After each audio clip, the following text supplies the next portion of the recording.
Hebu fikiria ndugu yangu, iwapo unatumia akili yako vizuri. Je, samaki huwa anajifunza kuogelea?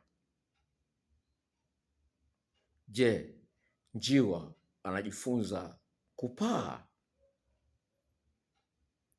Maana yake ni nini? Ni kwamba nguvu za wewe kufanikiwa kuishi maisha ambayo utayafurahia imo ndani yako. Ushawahi kuona samaki ambaye hajui kuogelea au njiwa hajui kuruka? Hicho kitu hakipo. Kama hakuna samaki ambaye hajui kuogelea, maana yake wote wameumbwa na uwezo wa kuweza kuogelea. Kadhalika sisi wanadamu vile vile tumeumbwa na uwezo wa kufanikiwa katika maeneo mbalimbali. Sasa kwa nini nimekuletea mada hii?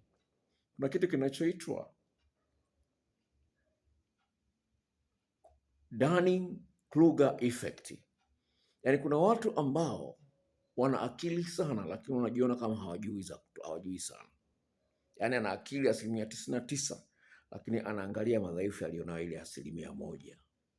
Na kuna watu ambao hawana akili, hawana maarifa, hawajui mambo mengi, lakini wanakuwa na confidence, wanajiamini kwamba wanaweza kufanya mambo mengi sana. Sasa hali hii ina madhara yake makubwa sana katika maisha ya watu, lakini watu hao hayatambui madhara yake, na leo hii ningependa nikufundishe. Hapa ni mahali ambapo unaweza kujifunza kuishi maisha unayoyataka kwa njia ya urahisi kabisa. Katika ulimwengu huu tumeumbwa na akili ya kufikiria. Sasa shida iliyopo ni kwamba watu wengi hawatambui kwamba wana akili mbili. Kuna akili ambayo unaweza kuitawala, inaitwa conscious part of your brain. Kuna sehemu ya pili ya ubongo ambayo huwezi kuitawala, inaitwa subconscious. Na sehemu hii ya pili iko ndani ya moyo. Sehemu hii ya akili hii ya kwenye moyo ina nguvu sana kuliko akili ya kwenye kichwa. Ndio maana mlevi anatamani kuacha pombe. Akili ya kwenye kichwa inamwambia acha pombe mbaya na kutia hasara. Acha sigara, utakufa kwa kansa. Unachepuka mume wake kukamata shauri lako, acha kuchepuka. Mke wako akigundua itakuwa mbaya sana, acha kuchepuka. Haya yote hapo, lakini unakuta mtu bado anaendelea tu. Maana yake akili ya kwenye kichwa na akili ya kwenye moyo havijaoanishwa vikafanya kazi pamoja. Sasa nimezungumza mahali fulani kwamba Mungu aliyetuumba ametuumba na mwongozo na chombo ambacho kitakutuongoza katika fursa ambazo Mungu ameziweka, katika mambo mazuri ambayo Mungu ametupangia. Kwa sababu Biblia inazungumza kwamba Mungu anatuwazia yaliyo mema. Na kama anatuwazia mema na ana nguvu zote na ana uwezo wote, ni kweli tunastahili kupata hayo mema. Lakini kwa nini hatuna hayo mema? Iwe ni kwenye mahusiano, iwe ni kwenye kazi, iwe ni kwenye masomo, iwe ni kwenye ndoa. Kwa nini mema hatuyaoni?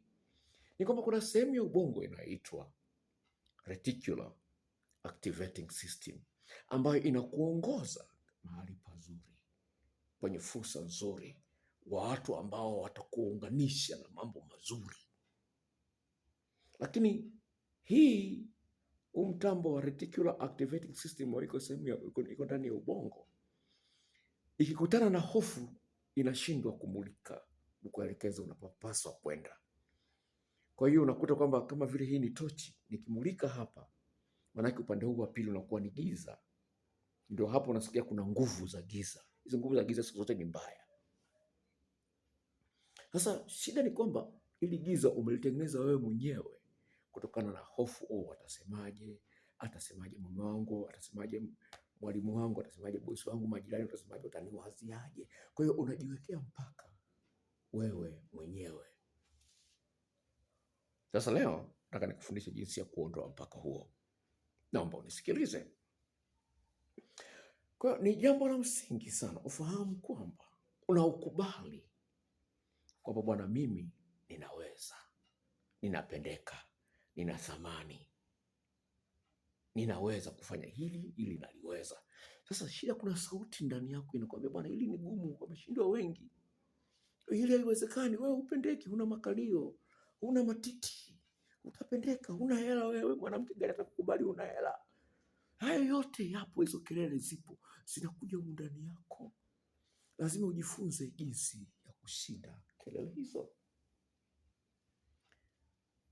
Kwa hiyo unajikuta kwamba hujui na hujui kwamba unajua.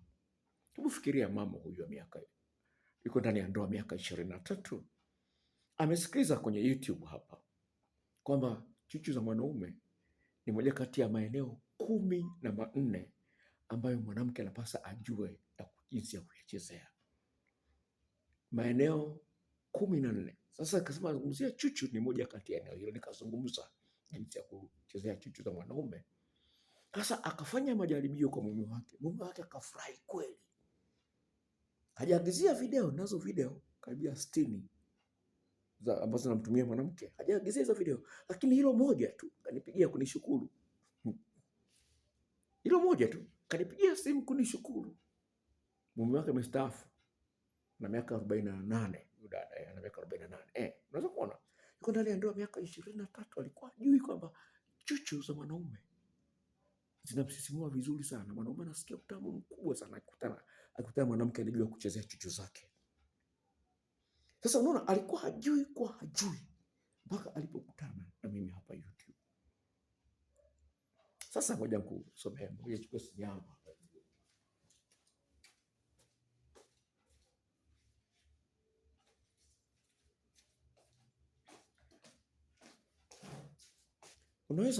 Unaweza kuona jinsi gani ilivyo kwamba huyu mtu alikuwa hajui kama hajui, lakini alipojua akaona kuna faida.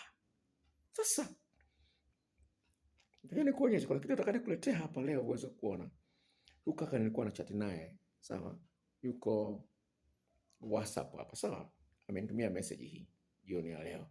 Sasa hivi, Dokta, habari za siku, pole na majukumu. Samahani, nilitumia dawa yako ya Prika kuongeza nguvu za kiume na kuzuia kuwahi kumaliza na niweze kurudia tendo. Imepita takribani 1.5 mwaka. Dokta, nilipona kabisa. Kwa maana raundi ya kwanza ilikuwa haipungui dakika 15. Na pia nilikuwa nachukua muda mdogo sana kurudia. Lakini kwa sasa naona tatizo linataka kurudia tena, uume unasimama legelege. Hapo una msaada gani ndugu?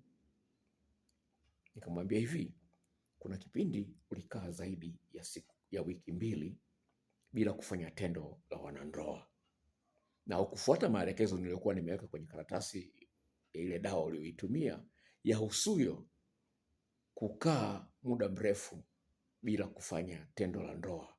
Unafanyaje ili misuli ya nguvu za kiume isiote kutu? Ukuyafuata yale maelekezo. Ndio maana yeye akanajibu, dokta, ni kweli mimi huwa narudi nyumbani kipindi cha likizo, maana mke wangu yupo Geita, mimi niko nafanya kazi Singida. Dokta, naomba msaada. Unaweza kuona alikuwa hajui kwamba kukaa kwa muda mrefu bila kufanya tendo la ndoa misuli ya nguvu za kiume inaota kutu. Hata kwa wanawake hiyo hali inawatokea, alikuwa hajui. Sasa nimemwelekeza kwenye dawa ambayo nilikuwa nimemtumika kumsaidia. Ya hayo maelekezo nimeweka ili tatizo lisirudie, epuka hili. Alafu kwa mfano hili lingine ambalo wanaume wengi hawajui, tabia ya kukaa na mkojo kwa muda mrefu ni mbaya, inasababisha tatizo la nguvu za kiume. Wanaume wengi hawajui. Pia hawajui kwamba kukaa na mkojo kwa muda mrefu ni tatizo, litawaharibia nguvu za kiume. Walikuwa hawajui.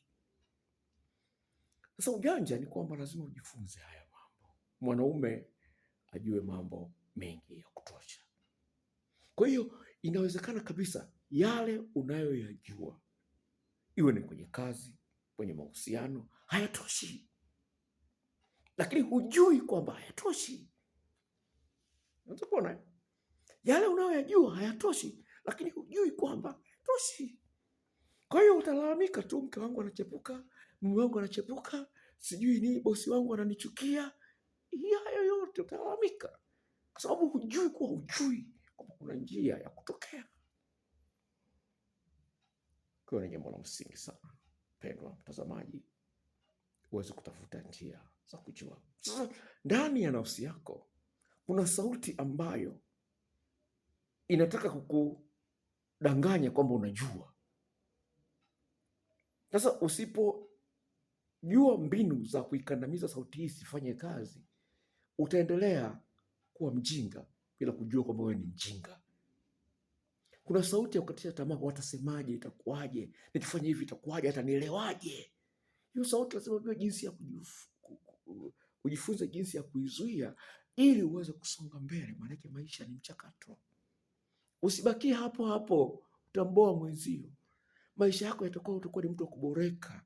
Unakuwa umejaa huzuni, wala hujui huzuni imetokea wapi. Unajikuta tu una raha tu huko tu. Una raha. Kuna kitu ambacho hujui. Hujui. Ndio maana unajisikia vibaya, unajiona mpweke, unajiona huna thamani, unajiona hufai, unajiona upendeki.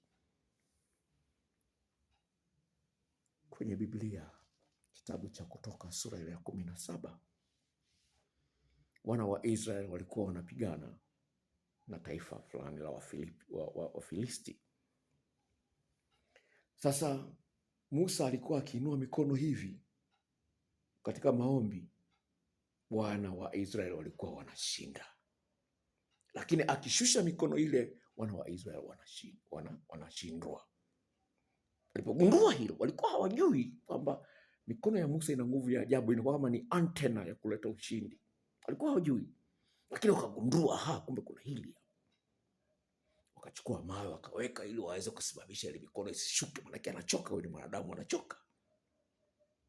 Unaweza kuona jinsi gani ilivyo hatari, kwamba kuna kitu hujui, na hii kile ambacho unafikiria kwamba unajua hakitoshi.